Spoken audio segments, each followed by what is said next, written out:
നമസ്കാരം. രാഹുൽ ഈശ്വർ കഴിഞ്ഞ ഏതാനും ദിവസങ്ങളായി രാഹുൽ മാങ്കൂട്ടത്തിലിനെ ന്യായീകരിച്ചുകൊണ്ടിരിക്കുകയാണ്. എന്താണ് ഇവർ തമ്മിലുള്ള ബന്ധം എന്ന് നാട്ടുകാർക്ക് അറിയാൻ താല്പര്യമുണ്ട്.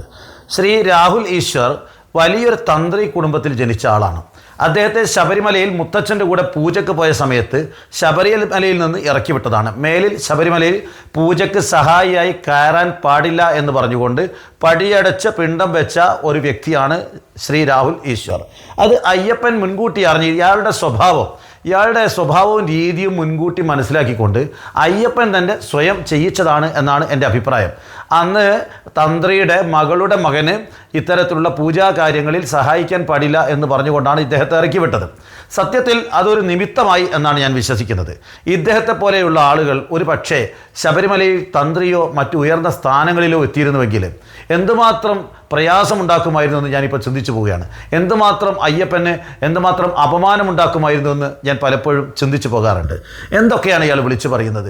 ഒരു MLA, ഒരു ജനപ്രതിനിധി, ഒരു നിയോജക മണ്ഡലത്തിൻ്റെ MLA, യൂത്ത് കോൺഗ്രസ്, എത്രയോ മഹാന്മാരായ നേതാക്കൾ നയിച്ച ഒരു പ്രസ്ഥാനത്തിൻ്റെ പിൻഗാമികൾ എന്ന് വാദിക്കുന്നവർ, ഒരു ജീവിതകാലം മുഴുവൻ സത്യാന്വേഷണ പരീക്ഷണങ്ങൾ നടത്തിയ മഹാത്മജി, ആ മഹാത്മജി എന്തൊക്കെ പരീക്ഷണങ്ങളാണ് ജീവിതത്തിൽ നടത്തിയത്? മഹാത്മജി സ്ത്രീകളോട് ഒരു തരത്തിലുള്ള ആഭിമുഖ്യവും ഇല്ലാതിരിക്കാൻ അദ്ദേഹം ചെയ്ത പ്രവർത്തനങ്ങളൊക്കെ തന്നെ നമ്മൾ വായിച്ചതാണ്.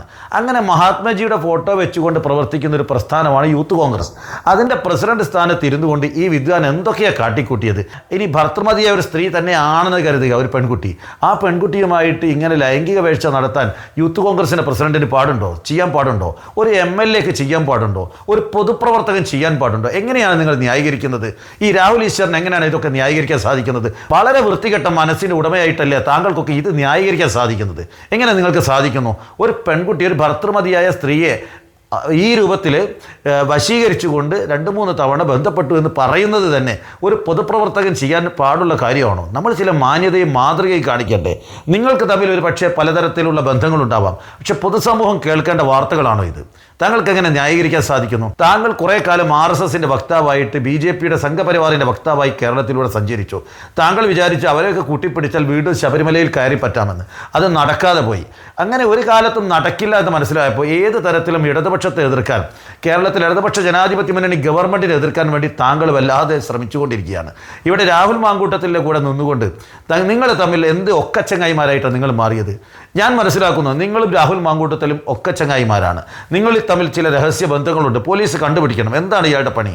ഇത്തരത്തിലുള്ള ആളുകളെ നിങ്ങളെ പറ്റി പലതരത്തിലുള്ള കാര്യങ്ങൾ മനസ്സിലാക്കാനുണ്ട്. താങ്കളെ കുറിച്ച് കൂടുതൽ പോലീസ് അന്വേഷണം നടത്തേണ്ടി വരും. കാര്യങ്ങൾ മനസ്സിലാക്കണം. നിങ്ങൾ തമ്മിലുള്ള നിഗൂഢമായ ബന്ധങ്ങൾ എന്തൊക്കെയാണെന്ന്. പേര് മാത്രമല്ല, നിങ്ങൾ തമ്മിൽ പല സ്വഭാവങ്ങളിൽ ഒന്നാണ്. രണ്ടുപേരും ഉള്ളിൽ RSSകാരാണ്. അതുകൊണ്ടാണ് ഇന്ന് രാഹുൽ മാങ്കൂട്ടത്തിൽ അഭിഭാഷകനായി ഒരു RSS അനുഭാവിയെ അഭിഭാഷകനായി വെച്ചുകൊണ്ട് ജാമ്യ ഹർജി കൊടുത്തത്. ഈ വേലയൊന്നും കേരളത്തിൽ നടക്കാൻ പോകുന്നില്ല. വൃത്തികെട്ട ഒരു മനസ്സിൻ്റെ ഉടമയാണ് താങ്കൾ.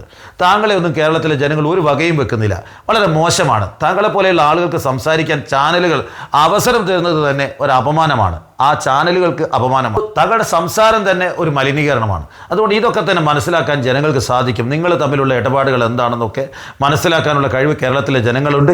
എന്ത് വിവരക്കേടും വിളിച്ചു പറയുന്ന ആളുകൾ ഇതൊക്കെ വിളിച്ചു പറയുന്നതിൽ ആർക്കും അത്ഭുതമില്ല.